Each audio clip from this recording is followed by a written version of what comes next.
Hablamos esta noche de la primera infancia, cuerpo, mente y espíritu. En la primera infancia, el cerebro, además de crecer, recibe del entorno la información esencial que utilizará durante el resto de la vida. Recuerde que a través de esta publicación usted puede realizar su consulta a nuestras profesionales invitadas esta noche, quienes despejarán todas nuestras dudas relacionadas con este tema. Recordemos que la primera infancia sin duda es esencial en la existencia de todos nosotros. De ahí la importancia que desde el entorno familiar, desde el entorno educativo y también se puedan establecer ciertas políticas que ayuden a proteger y a cuidar esta etapa mencionada. La primera infancia, ¿tienen niños en casa? Este tema es de gran interés para todos ustedes. Y ya para iniciar en el tema mencionado, es momento de dar la bienvenida a nuestras invitadas. Esta noche nos acompaña la licenciada Alejandra Rodríguez, educadora experta en niños y adolescentes y experta en terapias alternativas. Licenciada Rodríguez, bienvenida, qué gusto. ¿Cómo están? Buenas noches y muchas gracias por la invitación. Bueno, gracias por asistir al programa. También damos la bienvenida a la educadora Luz Torres, experta en formación de párvulos y educación preescolar con 12 años de experiencia. ¿Cómo está? Bienvenida. Qué gusto de que nos acompañe esta noche. Muchísimas gracias por la invitación, muy contenta. Muy bien, vamos a iniciar entonces con ese tema que es tan importante para que podamos aprender cómo educar a nuestros niños, cómo apoyarlos en esa etapa tan importante para todos nosotros, en la vida de todas las personas, la primera infancia. Para iniciar, licenciada Rodríguez, ¿cuál es el significado de la primera infancia y qué edades comprende? Claro que sí. Esta etapa es muy importante porque es la etapa en el ciclo vital de nuestros niños y niñas en las cuales vamos a desarrollar y establecer las bases justamente del desarrollo cognitivo, emocional y social, que va desde los 0 a los 6 años de edad.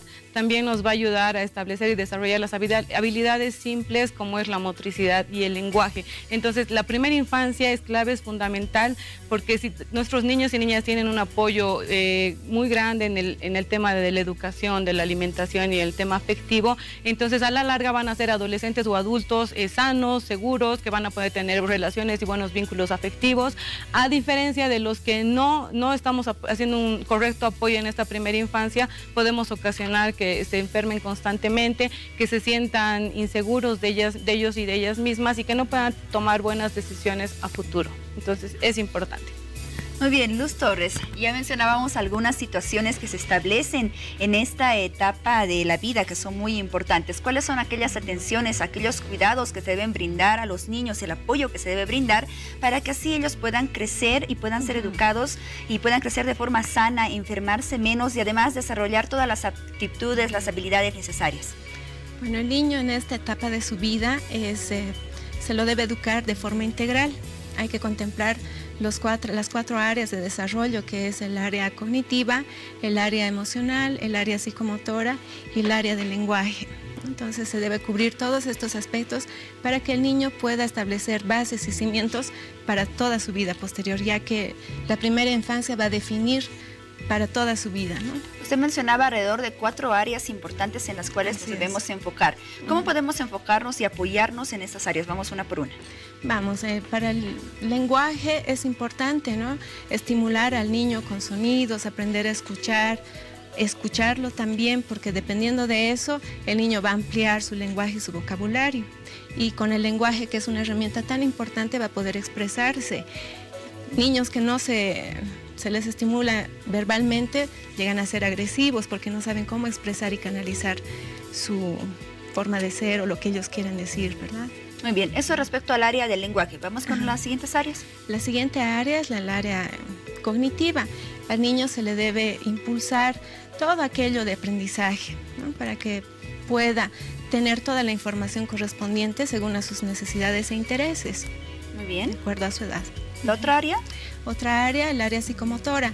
El niño tiene que estar en constante movimiento para poder realizar su esquema corporal, para tener bases de su esquema corporal y poder dominar el tiempo y el espacio en su cuerpo y tener relaciones mejores con los demás. Bien, ¿tenemos un área más? Tenemos un área más, el área emocional, que es muy importante, sí, donde el niño construye su identidad, construye su autoestima, construye su confianza en sí mismo y con los demás. Es muy importante porque el niño ya se va a interrelacionar con la sociedad. Bien, licenciada Rodríguez, algunos otros consejos que usted quiera sumar para poder apoyar a los niños en estas distintas áreas durante la primera infancia. Claro que sí, durante la primera infancia, papás y mamás, es muy importante que podamos distinguir 3 aspectos que son importantes en esta primera infancia, que es la identidad, la autoimagen y las cualidades de nuestros niños y niñas. Autoimagen, porque ellos hacen la pregunta, ¿no? Que dicen, ¿quién soy? O sea, ¿quién es? Es importante en esta etapa para que ellos se identifiquen con ellos mismos, puedan tener confianza en ellos mismos, que empiecen a interactuar. Y en esto nos van a ayudar mucho los centros parvularios, nos van a ayudar papá, mamá a interactuar con ellos. El tema de la autoimagen tiene que ver en quién crees que eres, cómo te sientes, quién eres. Entonces, en esta parte de la autoimagen, ¿qué nos va a ayudar? La parte de creatividad, las experiencias, los sentimientos, las emociones. Nos va a ayudar mucho a la parte de la anatomía, la parte física, para que ellos identifiquen, vean la diferencia de un hombre y de una mujer. Esto para esta etapa nos va a ayudar, en esta autoimagen nos ayuda mucho a trabajar con el espejo, que podamos hablar con ellos de los ojitos, de los bracitos, las piernitas y también el cuidado y el amor hacia ellos mismos. Y finalmente el tercer aspecto que es importante es el tema de las cualidades, que muchas veces no nos damos cuenta como papás y mamás, no observamos, no somos conscientes de las cualidades que tienen en esta primera infancia. Pueden tener tantas cualidades y nosotros no observamos, no nos damos cuenta porque justamente estamos apurados, ocupados, estresados. Y por otro lado hay otro extremo en el cual tal vez los niños y niñas en la primera infancia no tengan ciertas capacidades o cualidades que queremos en cuanto a canto, baile, por ejemplo, alguna actividad, y el papá o mamá obliga o presiona a que este niño participe en cierta actividad. Entonces tiene que ser un desarrollo natural, cada etapa es diferente. No nos olvidemos también que en la primera infancia vienen los miedos, desde que son bebecitos de los 0 años, 0 a los 3 meses, por ejemplo, empiezan a asustarse con los ruidos fuertes. Más adelante, a medida que van creciendo de los 3 a los 6 meses, empiezan a tener miedo a los rostros que ellos no conocen. Más adelante, cuando son más grandes, empiezan a tener miedo a la oscuridad, y todo eso a veces como papás no identificamos y pensamos que no es normal o que tiene mi hijo y nos preocupamos, pero en esta etapa es normal los miedos que a veces van desapareciendo o permanecen, pero eso va de acuerdo al tiempo de cada niño y niña. Muy bien, dejamos claro en todos estos minutos que hablamos de la primera infancia que es muy importante referirnos a los papás, a las mamás y también a los educadores. ¿Cuál es la preparación con la cual deben contar aquellos profesionales que tratan con niños que están atravesando la primera infancia? Es importante que el niño sea supervisado tanto por los educadores, por los padres, la comunidad que le rodea, y también un grupo de profesionales multidisciplinarios que pueden apoyarnos, ¿no?, a detectar algún problema o trastorno en su aprendizaje, en la salud, etcétera, y podemos intervenir de forma certera en su momento y poder sacar adelante a ese niño, ¿no?, en su primera infancia. Tomando en cuenta el entorno familiar, es importante la función paterna y materna en el desarrollo de esta primera infancia y puede ser desarrollada de manera correcta cuando solamente existe una de las dos funciones, solamente existe el padre o la madre. Claro que sí, depende bastante de la actitud de los padres, ¿no?, o del padre o de la madre, y que se sienta motivado, que se disfrute su paternidad o su maternidad básicamente con el niño, ya que ahora tenemos a disposición bastante información, ¿no?, y se puede apelar también a la ayuda de tantos profesionales que pueden rodearnos, ¿no? Pero como digo, es bastante importante la actitud del padre o de la madre. Muy bien, licenciada Rodríguez, ¿qué es importante o es esperable observar respecto al desarrollo psicológico, al desarrollo emocional de los niños que se encuentran entre estas edades?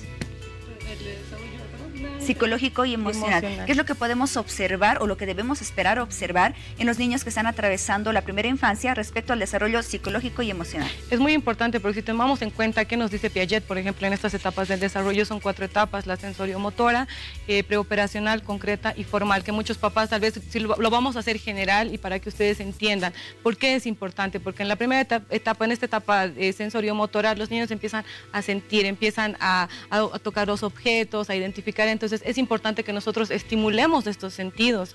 Ahora en la etapa preoperacional, ¿qué sucede? Acá nuestros niños y niñas empiezan a hacer muchas preguntas, empiezan a hacerse tantas preguntas, y es cuando papá y mamá justamente no quieren interactuar con ellos. Y es importante porque les dicen, o sea, ya no me hagas tantas preguntas, ¿por qué me preguntas tanto? Ya cállate. O les dicen no sé, o después te respondo, o finalmente los ignoran. Y es en esta etapa que dice Piaget que es cuando más tenemos que apoyarlos y tenemos que responder a las preguntas que ellos nos hacen.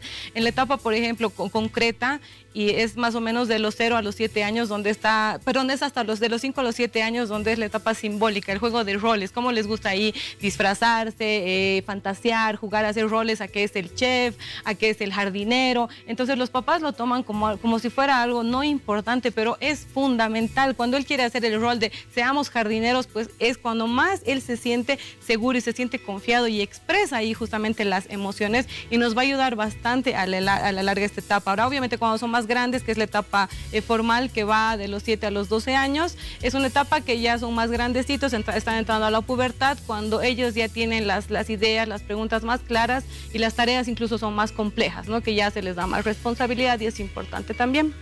Ahora, ¿cómo se trabaja con aquellos niños que atraviesan determinadas situaciones? Por ejemplo, niños con alguna capacidad especial, o niños que llegan a este mundo y que son abandonados por sus padres, son huérfanos y no cuentan con un entorno familiar. Bueno, para este tipo de niños la capacitación tiene que ser más específica, ¿no? Con un grupo de personas que tienen que ayudarlo, psicólogos, nutricionistas, personas que puedan sacarlo adelante para que él pueda demostrar todas sus potencialidades. Hay también la educación diferenciada, que van a brindarle todos los aspectos y de acuerdo a las necesidades y sus capacidades también de este niño, ¿no? Desde el material, la actitud, la didáctica va a ser diferente de un niño que tiene sus capacidades normales, por así decirlo. Muy bien, ¿usted tiene alguna sugerencia, claro que licenciada, sí. respecto a los niños con discapacidad, sí, por ejemplo? Con los niños de discapacidad, sí, obviamente tenemos que tener mucho más paciencia en este proceso, ¿verdad?, de la primera infancia, pero muchos papás ahora tal vez se hacen esta pregunta, o sea, ¿qué hago si yo veo algún, si me preocupo porque veo algún retraso, veo alguna dificultad, alguna situación, ¿qué debo hacer? Entonces, en muchos casos, ellos quieren adelantarlos a la edad, ¿no? Los presionan y los estimulan, los saturan de estímulos, y eso no les ocasiona, justamente esa puede ser una causa de hiperactividad de la cual se habla, cuando el niño está tan saturado, tiene tanta distracción alrededor. Entonces este niño o niña puede justamente volverse hiperactivo, se va a distraer porque ya tiene demasiada información. Ahora, ¿qué es lo que quería hablar justamente en esta parte? Es que cuando se ve perjudicada la primera infancia como papás y como mamás, cuando perjudicamos y de qué más bien nos deberíamos preocupar, es cuando papá y mamá no tienen tiempo para escuchar, para jugar justamente con sus hijos o sus hijas, cuando los papás dejamos la educación a cargo de los abuelos, de la niñera tecnológica, de la televisión o de terceras personas. Cuando perjudicamos esta primera infancia es cuando nos olvidamos que la educación va a partir del ser más que del tener. Ahorita nos ocupamos más de qué tiene mi hijo no necesita nada, tiene todo, pero no nos estamos ocupando de su ser integral, si realmente su hijo o su hija está feliz, está tranquilo, se siente amado, aceptado.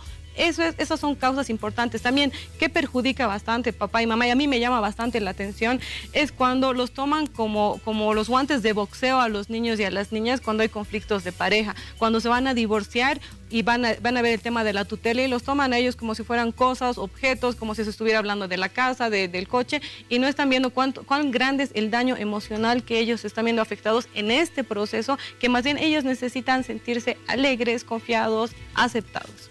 Cuando no existe un buen manejo de la primera infancia, no existe el apoyo adecuado, la atención adecuada a los niños en esta etapa, ¿qué consecuencias se pueden presentar a futuro, ya para un adolescente o para un adulto?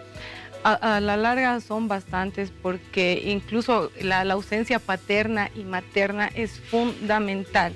Ahora vamos a hablar de dos puntos. Si hay ausencia, el abandono emocional y el abandono físico, ¿a qué quiero llegar? Es que si bien los papás van a poder estar ahí presentes en el núcleo familiar, pero si no hay amor, no hay atención, no hay cariño, no hay comunicación, entonces hay un abandono emocional.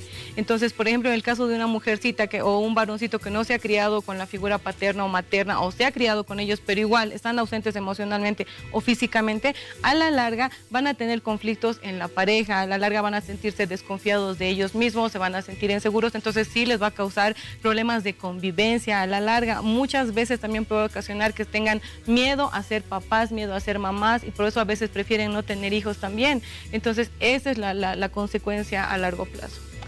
Muy bien, vamos a conocer algunas preguntas que llegan a través de nuestras redes sociales, preguntas que han sido formuladas por nuestros televidentes. Ponga atención porque vamos a dar respuesta a todas las consultas que llegaron a través de nuestra página de Facebook, Hora 23. La siguiente pregunta para la licenciada Rodríguez nos escribe Yesenia Cuentas y nos dice: buenas noches y muchas felicidades por su programa. Gracias, Yesenia. Mi consulta es la siguiente, nos dice: ¿qué ejercicios mentales debemos utilizar para un mejor desarrollo cerebral de nuestros hijos? El contacto visual. La comunicación, así como estamos sentadas, esa es la forma correcta. Muchos papás me dicen cómo hablo, cómo me expreso, cómo le digo, cómo me siento. Entonces, el contacto visual, el sentarnos frente a frente, porque a veces, ¿qué pasa? Estamos tan distraídos con esta situación digital del celular que a veces les llamamos la atención, los enojamos, les reñimos, les decimos qué tienen que hacer y no estamos observando, no nos estamos tomando el tiempo para comunicar. Entonces, las frases y afirmaciones positivas, o sea, reconocer lo bueno que están haciendo en vez de ver lo malo, lo negativo, y el lenguaje corporal es muy importante. Y también el contacto físico, los besos, los abrazos son estímulos muy positivos para sus hijos. Muy bien, ahí está la respuesta, Yesenia. Esperamos haber despejado tus dudas respecto a la consulta que tenías. Vamos con la siguiente pregunta. Nos escribe Grover Arce y nos dice: buenas noches, Hora 23. Buenas noches, Grover. ¿Cómo podemos tener una comunicación efectiva con un niño caprichoso, licenciada Torres? Con un niño caprichoso, lo importante es establecer límites en forma muy cariñosa, en forma respetuosa con el niño, también respetando su ritmo de aprendizaje, sus tiempos. Es todo eso que conlleva porque vemos al niño como una persona, no es un adulto, un pequeño, es un niño el que necesita atención. Entonces, si está haciendo caprichos, si está haciendo berrinches, lo más importante es dejarlo con sus berrinches un momento y en el momento que se tranquilice, cuando baje ese decibel de berrinche, pues conversar con él, reflexionarlo, tranquilizarlo y explicarle, ¿no?, diferentes situaciones que puedan presentarse por qué está haciendo el berrinche. Entonces, lo más importante es la comunicación con el niño después de que haya hecho su berrinche, ¿no? Y poco a poco va a ir bajando esos berrinches porque él va a entender que conversando puede solucionar los problemas, negociando también con él. Muy bien, gracias, licenciada Torres. Vamos con otra pregunta que está dirigida también a su persona. Nos escribe Rosa Barrios y nos dice: buenas noches, felicitarlos por su hermoso programa, en especial a Juan Pablo. Gracias, gracias, Rosa. A nombre de Juan Pablo te agradecemos por esta felicitación. A ver, la consulta es la siguiente. Dice: mi hijo es muy resentido, me preocupa qué puedo hacer para que mi hijo no sea así y mejorar su carácter. Resentido, habría que ver las causas de por qué está resentido el niño, ¿no? Tienen diferentes características las edades, ¿no? Como a los 2 años se enojan de todo, a los 3 años son mucho más sensibles, a los 4 ya se puede negociar un poquito más con él. No sé qué edad tendrá su niño, ¿no? Pero lo importante, como digo, es poder conversar con él, mostrarle la situación, el por qué se siente así. Es muy importante identificar lo que él siente, las emociones que él siente y canalizar también esas emociones de manera adecuada para que se sienta bien él y se sienta bien la familia. Muy bien, agradecemos a todos por sus consultas y le recordamos que usted puede seguir participando a través de las publicaciones disponibles y nosotros estaremos despejando sus dudas junto a nuestros profesionales. Licenciada Rodríguez, hablaban de niños caprichosos, mencionaban también niño resentido. ¿Cómo uno puede determinar o puede darse cuenta de algunos signos de alerta en esta edad de la primera infancia, en estas edades de la primera infancia? Claro que sí. Tanto el berrinche como el capricho hay, desde el caprichito hasta el caprichote. Existen esos términos, ¿no? Caprichito, el capricho y el caprichote, que es el más grande y más intenso. Todo esto puede ser algo normal, natural en algún momento, pero si es constante, si es todo el tiempo que nos hacen el capricho o el berrinche, es porque justamente no estamos satisfaciendo como padres alguna necesidad que ellos están pidiendo. Puede ser la necesidad biológica, física, emocional, el tema de los alimentos también. Ahora, algo que me preocupa como madre de familia es que veo que no estamos satisfaciendo este tema de los alimentos. No soy nutricionista, pero a veces no estamos dedicándonos el tiempo para hacer un buen desayuno o en la hora del almuerzo, en la cena, no estamos marcando horarios, rutinas, orden. Lo único que queremos es satisfacer o premiar justamente ese capricho, ese berrinche para que se calme, lo hacemos con premios. ¿Y qué hacemos? La golosina, el juguetito o la comida chatarra, por ejemplo. Y después nos quejamos porque estamos preocupados porque están con tema de obesidad o porque no están subiendo de peso y después queremos ir al médico, al pediatra, al urólogo. neurólogo porque tiene algo mi hijo, y en realidad no vemos que esto es más emocional lo que él está atravesando. Entonces tenemos que tener bastante control en qué estoy dando de alimentar a mi hijo. Realmente, si tanto lo amo y lo quiero, me preocupo por su alimentación y por su educación. Es algo que sí tenemos que tomar en cuenta. Ahora, el resentimiento, a mí más me parece ese resentimiento parte porque papá y mamá no están respondiendo justamente a sus interrogantes, a sus preocupaciones. Puede ser un niño, un adolescente, pero ellos se enojan, se sienten resentidos, se sienten porque no se sienten aceptados ni protegidos dentro del hogar. A veces decimos, mi niño, mi niña no me hace caso, es porque en realidad nosotros también no les hacemos caso a ellos. Entonces, a veces es importante pedir disculpas, reconocer que también nosotros como padres también nos equivocamos y fallamos. Entonces, tenemos que reconocer, pedirle disculpas y dejar que ellos expresen las emociones, que ellos hablen en voz alta sus emociones. Decir, me siento enojado, me siento triste, hablar como mamá y papá, mi amor, te veo enojado, te veo triste, te veo cansado, ¿qué tienes? El agotamiento también, cansancio físico que tienen nuestros niños y niñas a la edad de 4 o 5 años, están bostezando, se duermen en las salas, están irritables, es porque justamente no están teniendo una buena alimentación. Muy bien, todos estos signos de alerta podrían reflejar que el niño está sufriendo o podría presentar alguna dificultad en un futuro, sí, ¿cierto? Claro que sí, muy bien, está sufriendo. Cuando detectamos estos signos de alerta, licenciada Torres, ¿cómo podemos apoyarlos? Lo importante es hacer un seguimiento muy especial, paso a paso, detenidamente, y como decía la licenciada, es la actitud con la que nosotros vamos a ayudar al niño, ya sea tanto de los papás o de los profesionales que le están rodeando. Entonces hay que hacer un seguimiento evolutivo, de corto, de largo plazo, para ver qué resultados, cómo está actuando, cómo se está aplicando esta ayuda al niño y cómo el niño va a resolver esto conjuntamente a su entorno adulto. Muy bien, usted, licenciada Rodríguez, es experta en terapias alternativas, por ejemplo. ¿Cuándo se aplican estas terapias y en qué consiste? Las terapias alternativas consisten justamente en la ludoterapia y los ejercicios de relajación. Trabajo bastante ejercicios de relajación con nuestros niños y niñas. Muchas veces descarto temas, el síndrome de Asperger, situaciones de hiperactividad. A veces más que hiperactividad, desde mi apreciación, es que lamentablemente nuestros niños y niñas están mal educados, no tienen justamente los límites, no hay la consecuencia adecuada. Entonces trabajamos con las dinámicas con los papás y justamente la ludoterapia a través del juego nos ayuda mucho a bajar los niveles de estrés que también ahora sí están sufriendo nuestros niños y niñas en la primera infancia, y los ejercicios de relajación que tienen un resultado muy positivo porque he logrado que los niños y niñas justamente puedan volver a dormir a las horas que deben dormir, puedan hacer la siesta, puedan recuperar el tema de la alimentación, porque a veces también nuestros hijos e hijas no comen es porque sienten miedo, se sienten tristes, nos están haciendo también un berrinche con el silencio cuando no quieren comer. No es realmente porque ellos sean una pataleta nada más pasajera, es porque ellos están desanimados, desmotivados, y nosotros como papás tenemos que asumir el rol y la responsabilidad para hacer algo por estos niños y niñas. Y antes de que se me olvide también, si hablamos de Freud, él habla de la etapa oral y anal, por ejemplo. Si nos enfocamos solamente en la etapa anal, es cuando los niños, es la que también me llama la atención, esta etapa anal es cuando los niños y niñas aprenden a ir al baño. ¿Qué está pasando ahora? Tengo muchos casos de este tema del control de esfínteres.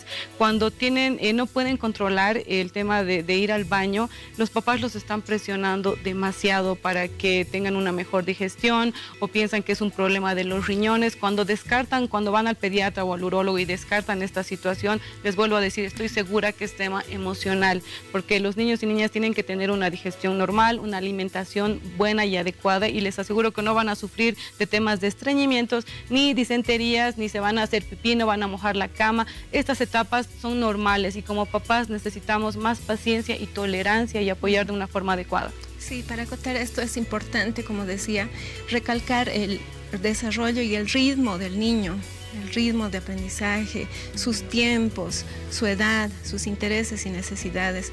Esto del control de esfínteres no es un aprendizaje, sino es una madurez emocional.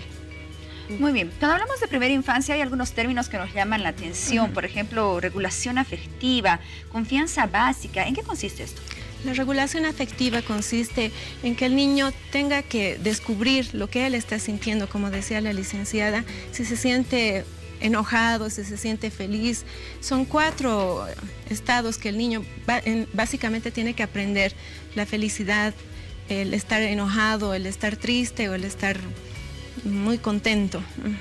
Entonces el niño tiene que discriminar qué está sintiendo en ese momento, identificar y canalizar esos sentimientos juntamente con la ayuda de su entorno. Eso respecto a la regulación afectiva. La confianza básica. La confianza básica consiste en que su entorno tiene que impulsarlo, tiene que brindarle a una confianza positiva, decirle tú puedes hacerlo, si se ha equivocado, volver a intentarlo, ¿no? Ensayo y error permanentemente, porque así es como aprendemos, equivocándonos, y todos lo hemos pasado en la primera infancia, ¿no? Correcto. No nos olvidamos que esto va a incidir para toda la vida. Un niño al que le vamos a bajar la autoestima, entonces va a ser un adulto con baja autoestima también. Y perdón, si me permiten, justamente esta situación de la confianza va a partir también de los papás. ¿Por qué? Decimos, si queremos hijos o hijas seguros y felices, tenemos que partir como papá y mamá, también nosotros nos tenemos que sentir felices para que podamos transmitir lo mismo a nuestros pequeños. En este tema de la confianza a ellos mismos, justamente es porque a veces nosotros o reprimimos totalmente, de pronto les reprimimos cuando ellos quieren hablar, explorar, decir su forma de pensar, les reprimimos, o de pronto permitimos que ellos hagan lo que quieran, ¿no? Que se suban a la mesa, que contesten, que voten. Entonces estamos en estos dos extremos y necesitamos un equilibrio. ¿Cuál es la causa también para que nuestros niños y niñas estén yendo a estos extremos? Es porque no hay el control debido de parte de los papás.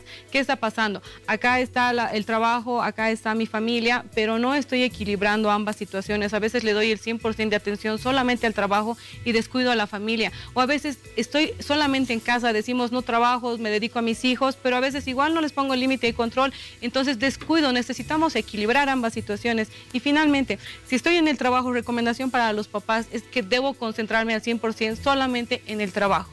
Y cuando llego a casa me voy a concentrar solamente el 100% en la educación de mis hijos y de mis hijas y dejo a un lado el trabajo. Porque si mezclo ambas, es ahí que ellos se sienten inseguros, hay desconfianza porque estoy en casa alimentando a mi hijo y estoy viendo la televisión, o le digo que no haga berrinche y que se calle, o lo pego, lo golpeo y estoy con el celular. Entonces no estamos siendo congruentes con lo que estamos diciendo y lo que hacemos también. Muy bien, vamos con las siguientes consultas que llegan también a través de las redes sociales. Leemos el comentario o la pregunta de Vicky Rodríguez Laura. Nos dice, tengo un niño con trastorno de hiperactividad y déficit de atención. Al parecer esta mamá se encuentra muy preocupada porque nos dice, ya no puedo más. ¿Cómo podemos ayudar a la licenciada Rodríguez? Primero, si usted ya ha detectado que se está saliendo fuera de control y a usted ya la está preocupando, y me imagino que no es solamente su caso, es de muchos papás y muchas mamás, y al único que recurren es al golpe, al grito y al maltrato físico y emocional. Entonces, si usted ya ha detectado, es necesario buscar ayuda y ver todas las vías posibles que nos puedan ayudar a mejorar esta situación. Porque, como les digo, muchas veces se está confundiendo hiperactividad con una mala educación. Muy bien, vamos con otra consulta para la licenciada Torres. Nos escribe Yara Candia Chacón y nos dice, buenas noches, hora 23. Mi consulta es la siguiente, mi pequeña cambió su actitud, se volvió muy caprichosa y ya no quiere ir a su jardín. Se le pregunta y no responde, solo se pone a llorar y me extraña su cambio tan repentino de actitud, se volvió demasiado tímida. Ella tiene 3 años, licenciada Torres. 3 años, es una edad en la que el niño ya puede comunicarse. Entonces me llama la atención el hecho que no quiera hacerlo, ¿verdad? Puede ser que haya tenido algún incidente fortuito en la guardia, ¿no? En su salita, y por eso es que ella va a generalizar todo este incidente y se va a cohibir. Pero es importante que la actitud del adulto sea una buena intervención, un momento de intervención, porque si nos dejamos manipular con la actitud del niño, ya no quiero ir hoy, y entonces no lo mando a la guardia, le va a crear también inseguridad y desconfianza. Hay que hacerlo de manera muy, muy cauta, ¿no? Y acompañarlo al niño, decirle, sí. Y perdón, es importante conversar en esta etapa, es importante conversar y estar muy atentos, porque puede ser, como tú decías, te doy toda la razón, que puede ser el tema de manipulación. Van a manipular, que no quieren ir porque prefieren el juego, o porque hay están recibiendo muchos mimos, muchos premios, mucha sobreprotección, está tan mimada que manipula a los padres. Pero del otro lado podemos ver que lamentablemente también, como educadora lo digo, hay maestras parvularias que no cuentan con la vocación y la paciencia de trabajar con niños y niñas. Entonces, la primera infancia ustedes saben que es importante y no podemos dañarla más. A mí me preocupa, me molesta, porque hay educadoras que no tienen la paciencia, los gritan, los lastiman, los jalan, y como creen que son indefensos, que no pueden hablar, entonces no dicen nada. Pero es importante que usted, papá, le pregunte qué pasó, cómo te sientes cómodo, te sientes bien, y si realmente han detectado que este niño está sufriendo maltrato o niña, entonces tienen que cambiarlo de centro infantil. Muy bien, gracias por todas sus respuestas. Y bueno, vamos a continuar despejando las dudas de nuestros televidentes con respuestas breves para que así podamos responder a todas las consultas que nos llegan a través de las redes sociales. Nos escribe Emma Zuñagua y nos dice: mi niño tiene 2 años y 8 meses. Aún no une palabras. ¿Qué puedo hacer para estimularlo, licenciada Torres? Para estimular el lenguaje es importante que el niño tenga objetos tangibles con los que pueda interactuar. Es importante enunciar las acciones para que el niño pueda tener un significado de lo que está haciendo, ¿no? Va en forma natural. La ampliación del vocabulario, como te digo, con material tangible que pueda palparlo, que pueda manipularlo, ¿no? A partir de eso el niño va haciendo una pirámide de su lenguaje. Muy bien, vamos con otra consulta para la licenciada Rodríguez. Nos escribe Daniela Gómez, esta es la última consulta. Nos dice: buenas noches y muchas gracias por hacer este tipo de programa. Mi hijo tiene 1 año y 9 meses y llora mucho cuando me voy de su lado, a pesar de que le explico que voy a hacer la comida o que estaré limpiando. Él siempre quiere que esté a su lado en todo momento, no puedo hacer casi nada. Y estos últimos días no quiere dormir por las noches, solo duerme si le doy mi pecho. Y cuando le quiero gritar, se despierta y comienza a llorar. ¿Es un problema de inseguridad, licenciada Rodríguez? Sí, es inseguridad y es el tema del apego. Hay mucha diferencia entre amar a nuestros seres queridos y sentir apego hacia nuestros seres queridos. Cuando siento apego, dejo que también los niños y niñas controlen la situación, las emociones de papá y mamá, y justamente a través del llanto. Ahora, a veces, como les decía, es normal el miedo a la separación de los papás, es normal en la primera infancia, cuando salen, van a otro lugar y lloran, es normal, pero cuando ya nos impide y no nos deja, no nos permite hacer otras actividades que son normales, es porque ellos están controlando la situación. Usted se tiene que sentir segura y confiada que usted tiene que cumplir con las responsabilidades ya, y así sea pequeñito. Usted también le puede dar una responsabilidad tan pequeña como darle un trapito para que él limpie la mesa y hacerlo sentir que él también es responsable y que mamá está ocupada, está trabajando y que lo ama y lo quiere. Ahora usted tiene que demostrarle el amor y el afecto con palabras, justamente para lograr que ellos se comuniquen y expresen bien. Necesitamos hablarles de la forma adecuada, porque a veces pasa cuando no pueden hablar bien es porque les hablamos de una forma muy aniñada, no, nosotros mismos como papás no expresamos claramente, entonces tenemos que aprender a conversar. Ellos entienden, entonces cuando usted le dice yo te amo, te quiero, pero tengo que hacer mis actividades, está haciendo que él también sea independiente. Perfecto, esperamos con el aporte de nuestros invitados.